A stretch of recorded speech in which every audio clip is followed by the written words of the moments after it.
Well, HDFC Bank held the analyst meet on Monday post-market hours. Now, it shared details with respect to pro forma merged numbers of the lender along with the numbers of HDFC Limited.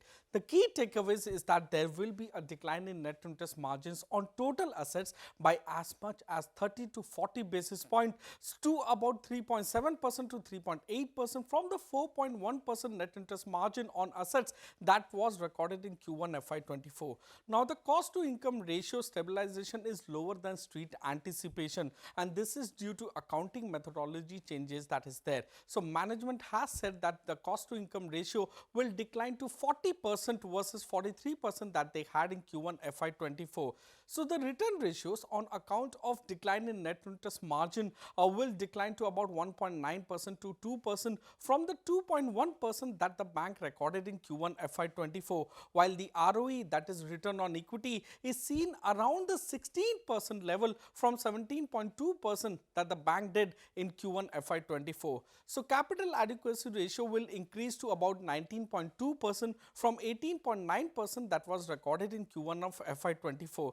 The key negative surprise has come in the form of asset quality of HDFC Limited, the non-individual segment. So the individual segment gross NPA ratio has increased to about 1% versus 0.75% at the end of March 2023, while the non-individual gross NPA ratio has actually spiked up to 6.7% from 2.9% that was there as of FY23.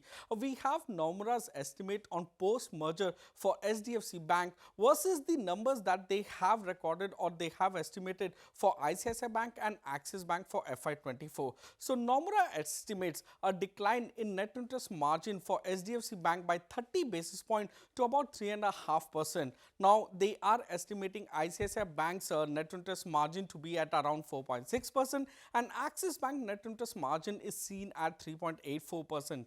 Hence, on net interest margin, HDFC Bank will underperform the peers for FY24 as per Nomura's estimate. Now, Nomura also estimates the cost to income ratio to increase for HDFC Bank to about 40.1% from 37.5% that they had estimated earlier. Now, this is better than peers, wherein ICICI Bank's number is estimated to be around 40.4% for FY24 and Axis Bank is seen around 47.2% for FY24.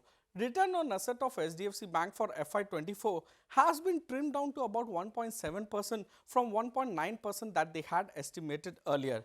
For ICICI Bank, Nomura estimates ROA to be better than that of HDFC Bank, about 2.2%, and for Axis Bank, they have the same level of HDFC Bank at about 1.7%. However, the key difference is the ROE profile versus peer for HDFC Bank. So peers will have better ROE profile than HDFC Bank for FY24.